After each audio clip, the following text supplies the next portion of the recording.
For over 2,000 years, one book has stood as the ultimate guide to strategy, leadership, and the art of war. The Art of War by Sun Tzu. It's not just for generals. Its wisdom has inspired emperors, entrepreneurs, and modern leaders alike. Here at China Tales, we bring that wisdom to life, not with lectures, but through timeless legends from ancient China. This is Stories of Strategy, learning Sun Tzu through legends. Let the journey begin.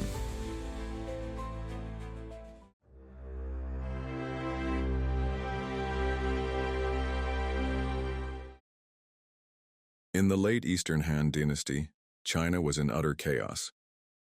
After the death of the tyrant Dong Zhuo, warlords sprang up like weeds across the land. By the year 199 AD, the battlefield had cleared enough to reveal two titans locked in a deadly standoff.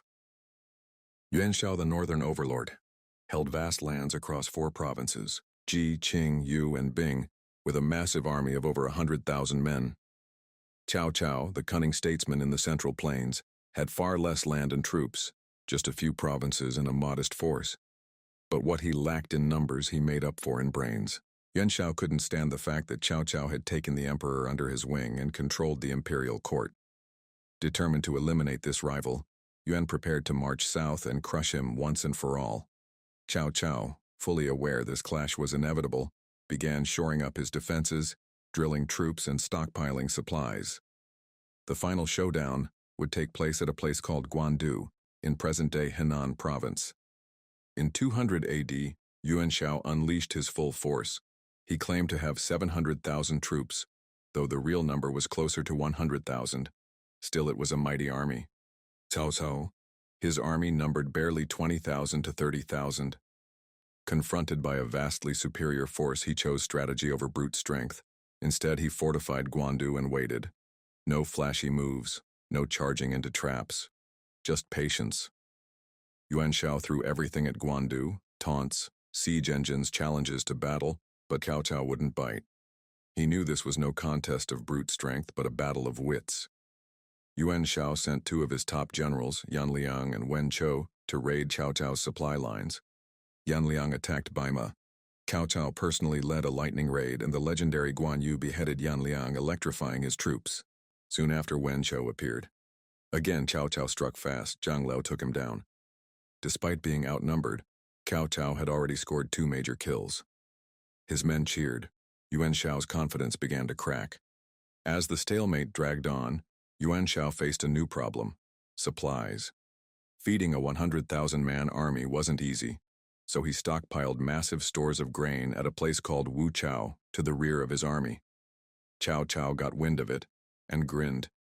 "If we burn Wuchao," he told his officers, "Yuan Shao's army will collapse on its own." So under cover of night, Cao Cao led 5,000 elite cavalry on a daring raid. Wuchao's guards were complacent and lazy. The raid was swift and devastating. They torched the granaries, and Yuan Shao's entire logistics chain went up in smoke. Panic spread. Yuan Shao rushed reinforcements under Zhang He and Gao Lan, but they were intercepted and defeated. Meanwhile, word spread that Yuan Shao's own advisor, Xu Yu, had defected to Cao Cao, and it was his intel that made the raid possible. Yuan Shao's army began to fall apart. Morale sank. Trust crumbled. Soldiers muttered that their lord was indecisive and blind to wise counsel. Cao Cao seized the moment. He launched counterattacks. Yuan Shao's troops, demoralized and scattered, were crushed and forced to retreat. Yuan Shao, devastated by the loss, fell ill and died the next year. His sons Yuan Tan and Yuan Shang inherited his territory, but they fought each other rather than uniting against Cao Cao. Cao Cao played them like pawns. One by one, he defeated them. By 205 AD, the Yuan family was wiped from the chessboard. Northern China belonged to Cao Cao. From this battle, Cao Cao emerged not just as a survivor, but as a force to be reckoned with. He proved that strategy could triumph over strength, and laid the foundation for what would become the Three Kingdoms. The Battle of Guandu didn't just shift the balance of power. It proved that intellect, not numbers, defines true leadership. This battle is a masterclass in the principles laid out in Sun Tzu's The Art of War, particularly in the chapter Waging War.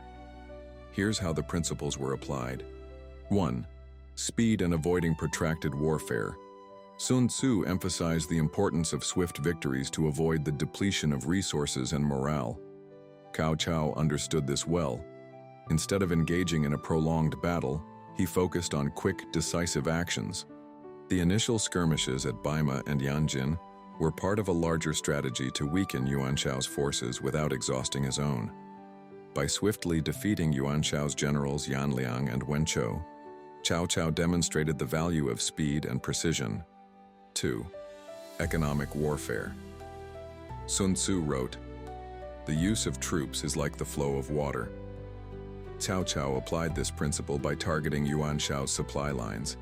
The decisive move was the raid on Wuchao, Yuan Shao's grain storage. By burning Wuchao, Cao Cao not only disrupted Yuan Shao's logistics but also created panic and chaos within his ranks. This was a direct application of striking at the enemy's economic base. 3. Psychological warfare. Sun Tzu stressed the importance of understanding and manipulating the enemy's psychology. Yuan Shao's forces were complacent and overconfident, believing that their supply lines were secure. The sudden and devastating attack on Wuchao shattered this confidence, leading to widespread panic and demoralization. 4. Deception and surprise. Sun Tzu wrote, "All warfare is based on deception." Cao Cao's night raid on Wuchao was a textbook example. The speed and ferocity of the assault caught Yuan Shao's forces completely off guard. This element of surprise was crucial to the victory. 5. Utilizing the enemy's resources. While Cao Cao did not live directly off the enemy, he weakened Yuan Shao's position by attacking his logistics. This reduced the strain on his own supplies, another indirect application of Sun Tzu's advice to rely on the enemy's resources. 6. Rewarding initiative. Sun Tzu advised that those who take initiative should be rewarded. Cao Cao followed this principle by recognizing and rewarding the bravery of the troops involved in the Wuchao raid. This kept morale high and encouraged boldness in battle. Conclusion: the Battle of Guandu is a prime example of how Sun Tzu's principles can be applied in warfare. Cao Cao's victory was not due to superior numbers, but to his strategic acumen, which was deeply rooted in the principles of the art of war. By focusing on speed, economic disruption, psychological manipulation, deception, and rewarding initiative, Cao Cao was able to achieve a decisive victory with a smaller force.